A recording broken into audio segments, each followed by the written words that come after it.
So I want to jump into some questions, but of course I have a tickle in my throat. Forgive me. Okay. Our first question came in yesterday about school visitations. What can I say so that they will let me visit my son at school? I'm not going to say his name. Yeah. I'm about to start volunteering at the library, but they won't even let me walk in and drop off my son at his classroom. Very frustrated, and thank you for all of your very valuable information. God bless you. Yeah, I don't know what the background is for this, because it's actually illegal to not let a parent visit their child, and there will be a lot of different reasons that are given, like possibly they'll tell you you're disrupting the class, or he does better when you don't. All of that stuff aside, you have the right to visit your child, and unless the law has recently changed, from what I know, and I know you're going to get verification from one of our attorney friends, but from my knowledge, you are allowed to visit your child at any time. The requirement is to give them notice and to limit your visit to 20 minutes each time.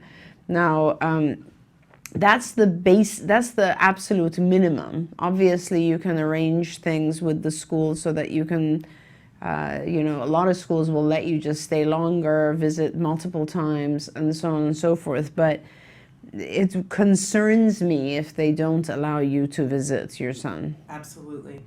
I'm a former teacher. I taught college, but I also taught in junior high and high school. And any time that you cannot come into the classroom, I understand that with special needs kids, there is a different consideration, and that it can sometimes, if not done properly, be disruptive. But the truth of the matter is people come in that door all day long. Don't let them lie to you and say, oh, we don't like to interrupt that when, and also, it's not true. And also, I always tell our supervisors this too. Anything that disrupts behavior is an opportunity to teach. Yeah. So why wouldn't you have people come in and have the children be a little disturbed or disrupted so that you can teach them to handle it when people come in? Yeah. I mean, that's part of life. It's preposterous, and you do have a right, as far as we know, and again, I am going to check with one of our lawyer consultants, you do have the right to go into the classroom.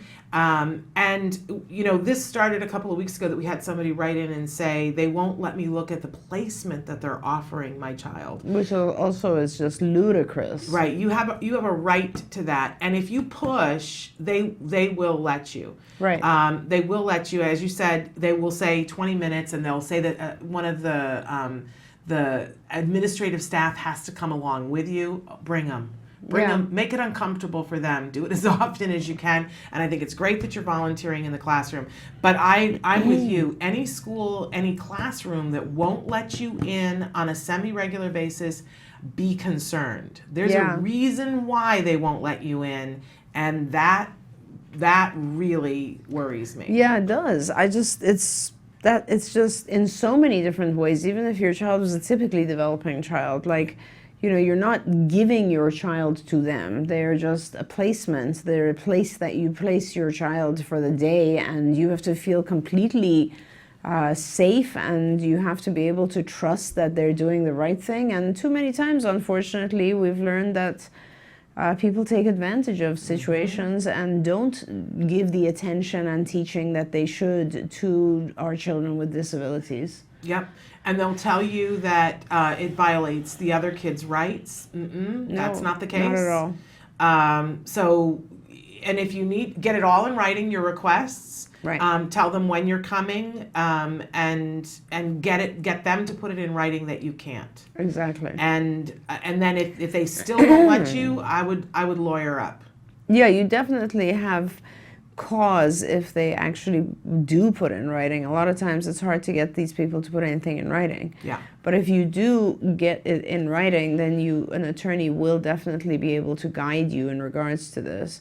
And there's other advocates, special education advocates, that are not as expensive and can also help you in regards to this.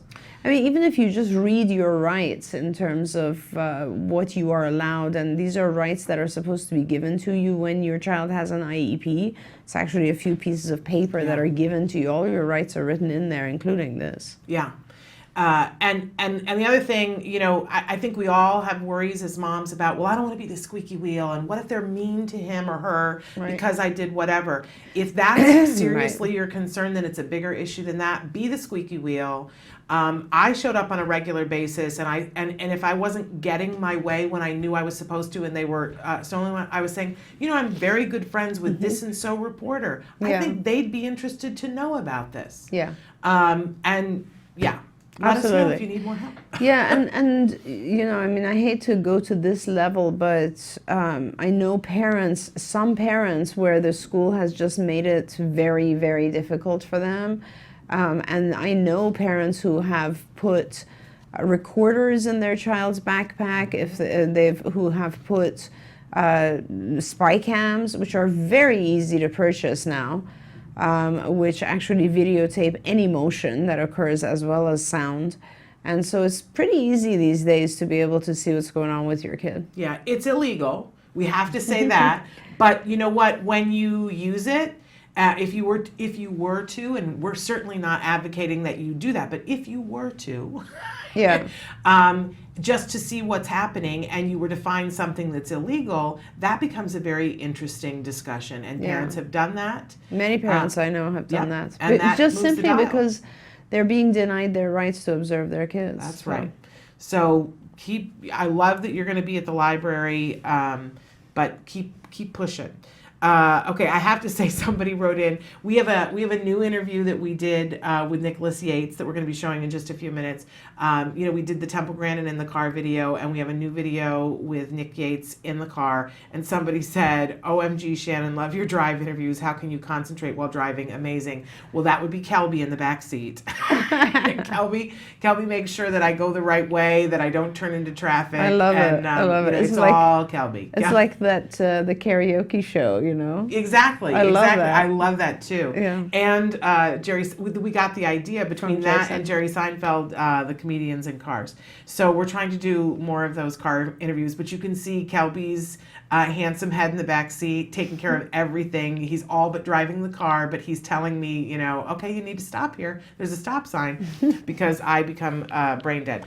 Okay, we're gonna move on one question, and then we're gonna show some videos in just a minute, because we have a lot of fun videos to show today. Somebody said, "I'm from Newark, Delaware, and I have lived in Callahan, Florida the last 6 years. I have a son, 23, and a daughter, 17, on the spectrum. My son graduated high school 3 years ago. He would like to work and take classes." Of course he would. "Do you know where I can get help with this?" Yeah, that's fantastic, and congratulations. Good for you. I'm not aware of places in Delaware. We are very involved with vocational skills for our adults so that we can place them. What is the name of that adults program that we just talked about? And we were meeting Autism Works Now. Autism Works Now is another resource where you can maybe contact them. Maybe they know of people in Delaware that can help. There's a lot of people getting involved with this exact thing right now. I know we at CARD this is one of the things I love, is teaching our adults jobs. It's a fabulous experience. So I think I would look up vocational skills for adults, and then you'll find something local. I will say too, I'm not 100% positive, but we've had Torkil Sone on the show.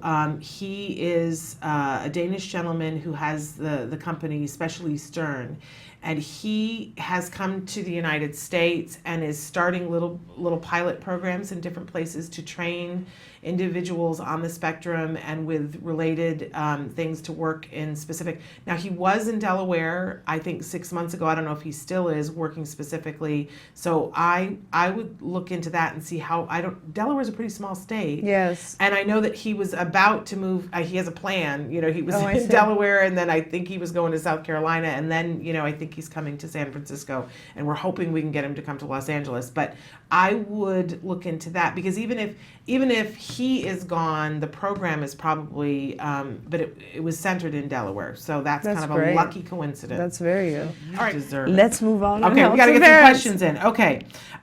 Dear Shannon and Dr. Doreen, how can we help our son, age 7, with his social skills? He often has conflicts with peers at recess, usually about not playing the way he wants them to. And then he responds by getting physical or saying inappropriate phrases to them and making them feel bad. I'm afraid he's not going to have anyone to play with soon.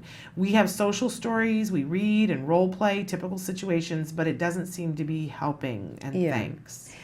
Yeah, I mean, this is the core reason that he's having this issue, obviously, is the lack of theory of mind. It's the perspective taking issue. So you're practicing things like how to interact or doing social stories where, kind of the child rehearses things not to do. But that's not the reason he's doing this. The reason he's doing this is because he's having a hard time seeing their perspective. So what you need to do is just work on the core reason and start teaching him how to take other people's perspectives. There's lots and lots of different ways that you can teach someone to gain other people's perspectives. One of the fun lessons that we used to do and we still do with our kids is the blindfold task, as you know. So you blindfold someone and have them describe how to get from one place to another from the perspective of the blindfolded person. So you blindfold an adult and have the child stand right behind them and say, now you go right, now you take 3 steps, now you turn around, and so on and so forth, until they get to someplace. Or you actually tell the child to tell the adults instructions about how to do something, like get a toothbrush, open this, and while they're blindfolded. So the child becomes the eyes of this adult and that, or this other child. And that is just one way to get our children to start seeing things from someone else's perspective. But it's a lot more than that. That just touches the core basic sensory skill of visual senses. There's so many other things that have to do with understanding other people's perspectives. This is one of those things where you would really benefit if you went on skills. So go to skillsforautism.com and you will see there a whole section in the domain, or the domain name is cognition. And under cognition, you'll see if you just do the cognition domain for your child, answer all the questions in that assessment and say, it'll ask you, does your child do this or that? And you'll say no, no, no, no to whatever he doesn't do. And it'll offer you all these lessons, many of which in the cognition domain have to do with perspective taking. Now, perspective taking is a core skill for multitudes of things, not just interacting socially, but developing empathy, being able to help others, being able to understand when others are laughing with you versus at you, being able to understand why people get defensive, just generally being able to understand others and analyze others. I would go there, I would do a lot of that. Another thing that I would do if I were you is there's a process called comic strips, and comic strips are pretty good in that when an experience like this happens, you sit with the child and you draw out stick figures. One stick figure is the child, another stick figure is the other people, the other children on the playground. And you use this visual stick figure drawings to kind of explain to the child, first you do what happened, so you draw out sort of the behaviors, then you do what were you thinking and what were you feeling, and we just do like a thought bubble on the child's head. And feeling, you just do a heart in their heart area, and then the child will vocalize what he or was thinking and feeling, and then you do it for the other people, and you prompt and you help your child understand that how did they feel when you said these things to them, and that they felt perhaps sad or didn't want to play with you. Because they felt this way, what's going to happen? And see, then that brings in the whole prerequisite of understanding causation. So your child has to be able to know that if they say something hurtful and these children actually feel hurt, what will result is they won't want to play with you. And all that is a series of earlier lessons. And that's why, Shannon and I always say, We often as parents try to get our kids to do some end result, and we do this with all kids, not just kids on the spectrum, but with all kids, typically developing kids. We practice an end result and it just doesn't happen. That's because some prerequisite is missing, where the child isn't quite understanding other people's perspectives and how his own behavior influences them. Yeah, if we were going to teach you knitting, we wouldn't just say, start knitting. We would teach you how to cast on first. Yes, and we would teach you actually fine motor skills first. That's a really good example, because we would probably teach you some variations of grasp. Yeah. Which, when you're teaching those things, like if I'm teaching a pincer grasp, I'm just focusing on that. But the real reason is that you require that for handwriting, for writing. And so that's exactly the same. Great example. It's exactly the same when you look at social skills. And two little notes that the cartoon bubbles, if you're not good at that, there is we talked about Pinterest last week. There's a whole bunch of Pinterest pins if you search social skills and cartoon strips where you can download them and start there. And then I think you'll get more comfortable with doing it. Good, yes. And I remember so much. It's so brilliant in skills, and I have my little skills reminder thing. It's 877-975-4559 is the phone number. 877-975-4559 or www.skillsforautism.com. I think it's so brilliant. We talked about perspective taking so much, and I knew before Jem came to that set of lessons that we were going to be focusing on that at some point. I just couldn't imagine how it was done. It's so clever in skills. There's so many different ways. There's a lot of different games and activities that really force you. I mean, I like. One of the ones I like also is like throw a party for someone else. Yeah. And just being able to sit there and list all the things that you would do or invite or prepare. Yeah. Or, like make a dish for someone else. Like all that sort of stuff is pretty cool. And then the sensory perspective taking part of it is just so brilliant. Oh, so it's very brilliant very and fun. I still remember when we worked on, because the parents get very involved with those sets of lessons because you need a third person. Yes. And it's really helpful for the parent because they begin to show you, well, mom can't see that. Right. You can see it, but mom can't see it. Go stand by mom. See, she can't see that. Yes. It's really exciting stuff, heady stuff, and it's in skills, in the cognition curriculum, as you said. In any case, we want to get back to a couple of more questions before our time is up because it's perilously close. Okay, good morning. Can you recommend any resources on teaching a 10-year-old how to use AAC? He's been using PECs, signs, gestures, and behavior, self-injury, and disruption up to this point. He now has a speech therapist to help him. Yay! But I would like to be more educated so I can help him too. Like you guys say, I don't want to be the weakest member of his team. Thanks for your help. That's love that. That's awesome, yes. There's specific people who train on AACs. So like we have therapists who teach our kids, these are AUG devices. Right. That can program the augmentative device and help your child get there. So I would recommend, I don't know where else the resource would be. I'm guessing there's a lot of resources online for if you want to self-teach yourself how to run an AUG device. But I would really suggest that you either get one of these professionals, and you should just look up training on augmentative communication device. And I'm sure you'll find people who do that. At CARD, we have a set of experts whose name is, they're visual experts, and that's what they do. Wonderful. We have a bunch of birthday messages for you, and I'm not going to have time to read them all. But, that's very nice. But happy birthday, Dr. Granpeesheh, our autism superhero. Thank you so much. You are much. amazing and incredible. Thank you for all you do. Happy birthday, Doctor. Can't wait till you finally visit Wisconsin, because I know you've got an office that's opening there. We're opening in Wisconsin, yes. And we have hooked up the Wisconsin people with Mike Hipple, who watches the show regularly and is an expert in AAC himself, because he uses an AUG device. And he says here, I've been working with two amazing people, and they have been emailing, and we love that we've been able to finally get to Wisconsin, Mike. It's about time, right? They said they love the flash dance, and Dr. Granpeesheh's expression is priceless. Everyone dancing are so adorable. Is that a Scooby-Doo in there? Was there a Scooby-Doo in there? No, I don't think so. Maybe they were referring to magic. Yeah, because there's a unicorn, Magic the unicorn. Yes. That's the skills mascot.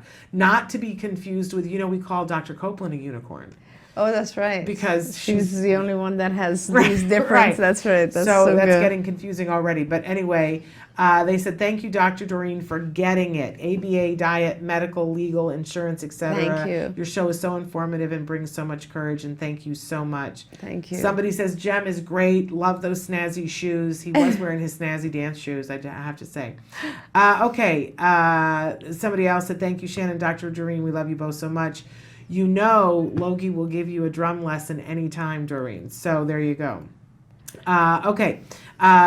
Question that just came in. My son was recently diagnosed with mild intellectual disability, autistic disorder with accompanying intellectual impairment level 1, and attention deficit disorder, predominantly inattentive presentation. The assessment was done at the Children's Hospital, Los Angeles. My question is, should I share the diagnosis with the school? He's in a special day class under speech and language impairment. Don't want them to use the diagnosis to change his placement.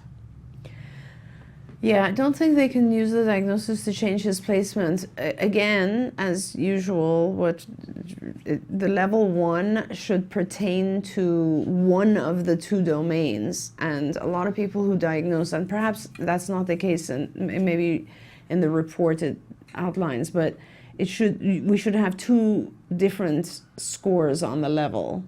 Level 1 could pertain to his social communication, and then I don't know what pertains to his, let's say, repetitive stereotypical behavior domain. There's those 2 sections, but assuming they're both level 1, that means there's a very mild impairment here. There's not a very significant impairment, and it would make sense that, you know, up to a few years ago, you couldn't really diagnose ADHD and autism together.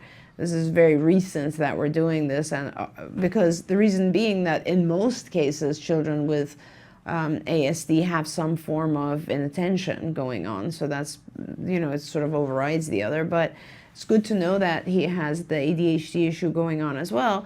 I don't know what benefit you would gain from telling the school. I do think he definitely needs intervention, and if your school can provide any help, then go ahead and share the information. That's the only reason to share with the school, is if they're going to provide help or assistance, or if you want accommodations. And sometimes we do want accommodations where we will ask for things like just more time or visual presentation of things to help with the attention. Or, you know, more time for examinations or examinations in a quiet environment, that sort of stuff. These are accommodations, and you can't get those unless you have some sort of IEP in place.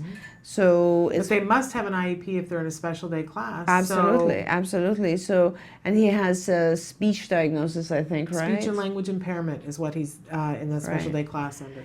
So, you know, he doesn't. These other 2 things, ADHD and ASD, are different than speech and language impairment. Speech and language impairment is much, in my mind, it's more of a skill-related thing. Like you can teach someone the skills of speech.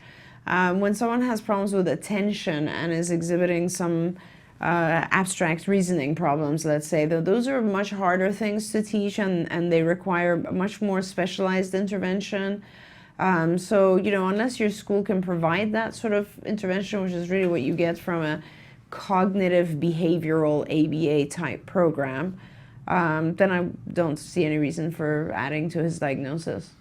But here's my follow-up on this. So not much to be gained by telling the school, but they should tell their insurance company and get Definitely. an ABA program, right? Definitely. Okay. And then once you get an ABA program, you need to make sure that it's not a basic ABA program. There's a big difference in ABA programs. There are some. We have this expertise, and there are some people who trained at CARD who have this expertise.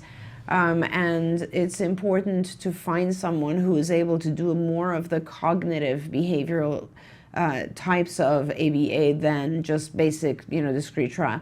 We're talking about a child who does not need to memorize labels per se, but rather needs to, let's say, practice ways to attend to the right thing, practice more abstract reasoning, inferences, those types of things. So it's kind of a very different, And you might like to go on skills and look at the executive functioning and cognition curricula, and there you'll kind of see some of the stuff I'm talking about. Okay.